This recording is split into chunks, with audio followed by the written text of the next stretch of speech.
আজি দিনৰ 11 বজাত অসম উচ্চতৰ মাধ্যমিক চূড়ান্ত পৰীক্ষাৰ ফলাফল ঘোষণা কৰা হ'ব। সবিশেষ তথ্য জানিবলৈ ভিডিঅ'টো শেষলৈকে চাবা।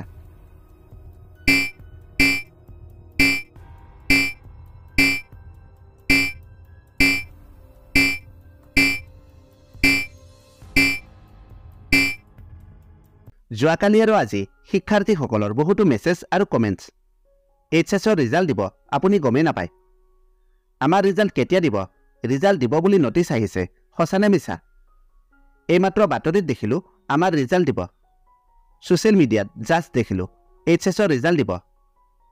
সঁচাকৈ খবৰ মাধ্যমত বিভিন্ন তাৰিখ ওলাই আছে। এতিয়া এনেকুৱা লাগিছে যদি সঠিক তাৰিখো প্ৰকাশ পায় তেতিয়াও প্ৰথমতে বিশ্বাস নহ'ব, কাৰণ এনেকুৱা তাৰিখ বহুত আহিল আৰু গ'ল। আনকি আমাৰ শিক্ষামন্ত্ৰী মহোদয়েও তেখেতৰ ভাষ্য সলনি কৰিলে। মই এই মাহৰ ভিতৰত নহ'লেও মে মাহৰ প্ৰথম সপ্তাহৰ ভিতৰত আমাৰ ফলাফল ঘোষণা হ'ব। জনাই দিম আগতীয়াকৈ। মে মাহৰ প্ৰথম সপ্তাহটো খুব বেছি দেৰি হ'লে আৰু 5 মে মানলৈকে যাব, তাৰ ভিতৰত ঘোষণা হৈ যাব। 5 তাৰিখৰ ভিতৰত বুলি মই কোৱা নাই, মই কৈছোঁ প্ৰথম সপ্তাহতে দিম। গতিকে সোনকালে দিম, খৰখেদা কৰিব নালাগে, সোনকালে চাওক। সেইটো মইতো ৰিজাল্ট নিদিওঁ, ৰিজাল্ট কাউন্সিলে দিব। তেওঁলোক এটা স্বতন্ত্ৰীয়া আমাৰ অট'নমাছ বডি। গতিকে তেওঁলোক আপোনালোকে CBSE সুধিছে নেকি কেতিয়া ৰিজাল্ট দিব? কাউন্সিলক কিয় সুধি থাকে?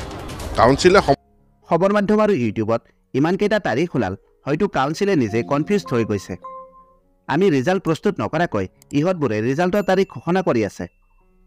পৰীক্ষা শেষ হোৱাৰ পিছত উত্তৰ বহীসমূহ চেক কৰা হোৱাৰ পিছতো বহুতো পৰ্যায় আছে, অফিচিয়েল কাম আছে, যাৱতীয় কাম আছে, আৰু এইবোৰ নিয়াৰিকৈ সম্পূৰ্ণ হ'বলৈ কমেও 2 মাহমান সময় লয়।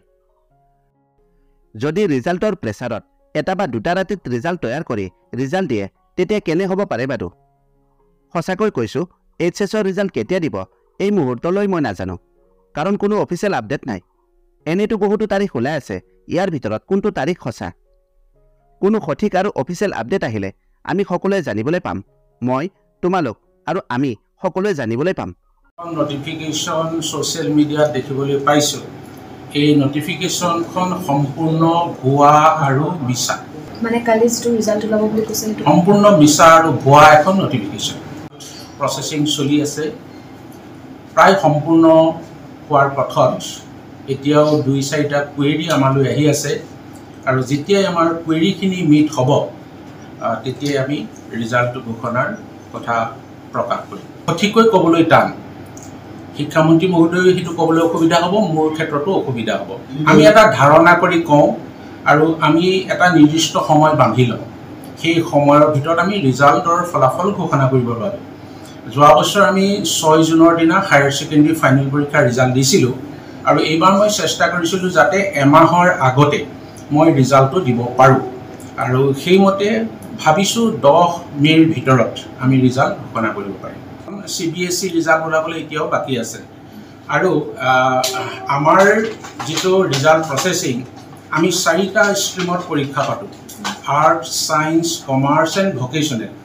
আৰু আমাৰ টোটেল নাম্বাৰ অফ ছাবজেক্ট হৈছে 93, আৰু এই 93টা ছাবজেক্টৰ ভিতৰত আমাৰ 2টা কোৰ ছাবজেক্ট থাকে, আৰু 91টা ছাবজেক্ট আমি প্ৰত্যেক ষ্টুডেণ্টৰ ইফাল সিফাল কৰিবলগীয়া হয়।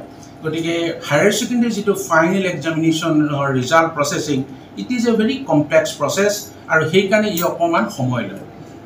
আৰু মই এইটো কথা কেতিয়াও নাভাবোঁ যে আমাৰ ৰিজাল্ট দেৰি হ'লে ডিগ্ৰীত এডমিশ্যনৰ কিবা অসুবিধা হ'ব। আৰু আপোনালোকক মই পুনৰবাৰ কৈছোঁ 10 তাৰিখৰ ভিতৰত ৰিজাল্ট আমাৰ হ'ব। যিবোৰ তাৰিখ আৰু নটিচ প্ৰকাশ পাই আছে ইয়াৰ সত্যতা কিমান তোমালোকে নিশ্চয় জানা। আজিলৈ ইমানতে এৰিলোঁ। ভিডিঅ'টো বন্ধু বান্ধৱীৰ লগতো শ্বেয়াৰ কৰিবা, আৰু ভিডিঅ'টোৰ বিষয়ে নিজৰ মতামত দিবলৈ নাপাহৰিবা। অতি সোনকালে আন এটা আকৰ্ষণীয় বিষয়ৰ সৈতে পুনৰ লগ পাম। ধন্যবাদ।